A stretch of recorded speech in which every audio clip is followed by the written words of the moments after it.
On June 2nd, 1995, the day after a big storm went through the town of Franklinton, Louisiana, Gary Burris was removing the debris it had left behind on his property. I had plenty of work to do because the storm had blown some trees down. The size of the tree itself is not that large, but the diameter of the roots around it, I believe it's the largest I've ever seen.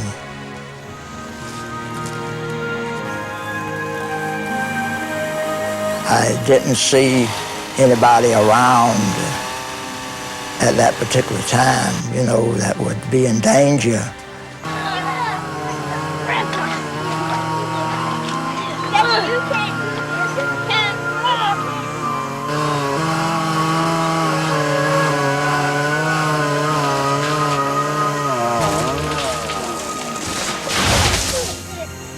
I heard my grandson holler, "Papa." You okay? Where's Wayne? And that's when I realized that he was trapped under that tree. 7-year-old Ishmael had been playing on the tree roots with his 9-year-old brother Gregory. We was jumping on it.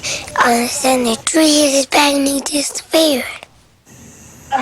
I dropped to my knees and I started digging with my hands.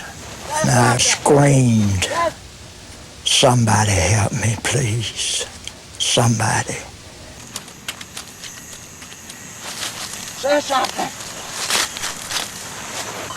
I reached his head. It was a relief to me.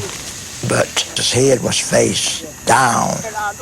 I told him to try to hold your head up out of the water to keep from drowning. By that time, my son had got out there. Gregory and Cassandra Burris came running from their house next door when they heard what had happened to their oldest son. I couldn't even see him till I called out to him, and then he answered. That's how I knew he was still alive. And I said, "Lord, Lord, please don't take my son."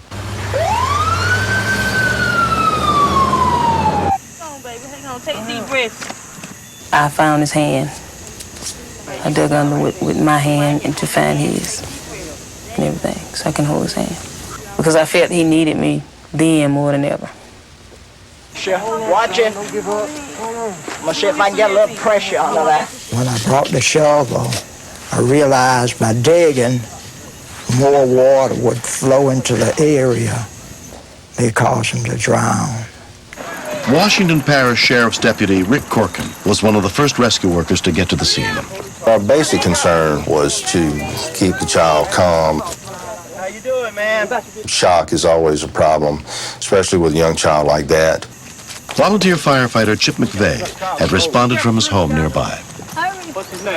With the force of that tree and the possibility of back or internal injuries, there was a good chance that this little boy was not going to make it. He was going to die there on the scene.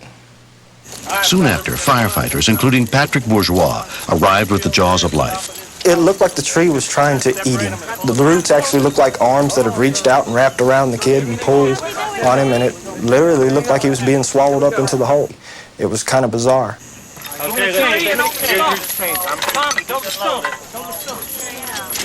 was scared because I thought my brother was going to die under that.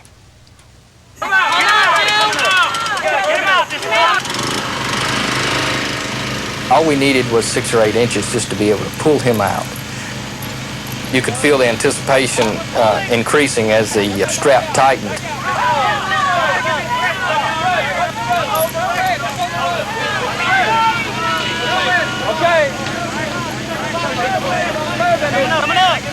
Keep coming with it. Come on. All right. Watch your head, man. Watch your head. When the cable snapped, everything in me dropped. It was like for a moment that there was no hope. It was like a moment of silence. You know, everybody was like, now what? I thought that was the end. Because with all that pressure, I don't see how he could survive. We knew time was running out. We were getting desperate to get him out from under there.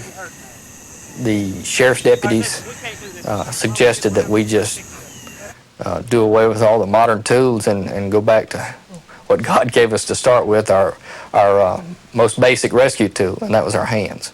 Paramedic Steve Barnes was one of the 25 rescue workers on the scene. The adrenaline that was flowing in us was just unreal by this time. And we all grabbed a hold of the tree, not realizing we would ever budge it.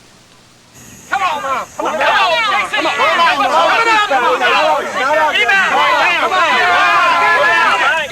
And I heard him say, "We got it." And my wife said, "Is he dead?" And he was alive. Thank God. It was almost like this little boy was actually being born from underneath this stump. Here we were waiting like expectant fathers, waiting, and then all of a sudden we hear those words, "He's out." 9-year-old Gregory Burris Jr. was examined at Riverside Medical Center by a team of doctors.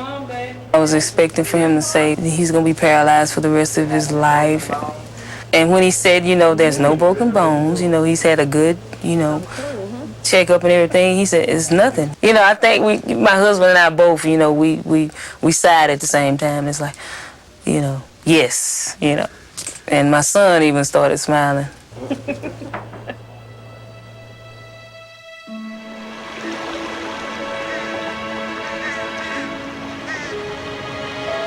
The stump stayed on me for an hour, and then when I got out, I couldn't move my legs. I told them I was hungry, and then they said, "What you want to eat?" And I said, "I want some steak and potatoes." Gregory's a very lucky boy. I look at it as a miracle. It had to have been. That's the only thing that can explain it, that he come out from under the tree without a scratch. A lot of people was helping me, and I was real thankful for that. I love my grandpa because he saved me because he got me from under that tree. The best thing that you can do is never let your guard down. Always watch your children.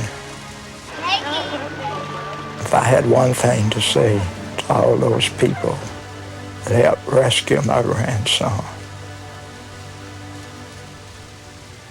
thank you. It was a wonderful job that you've done.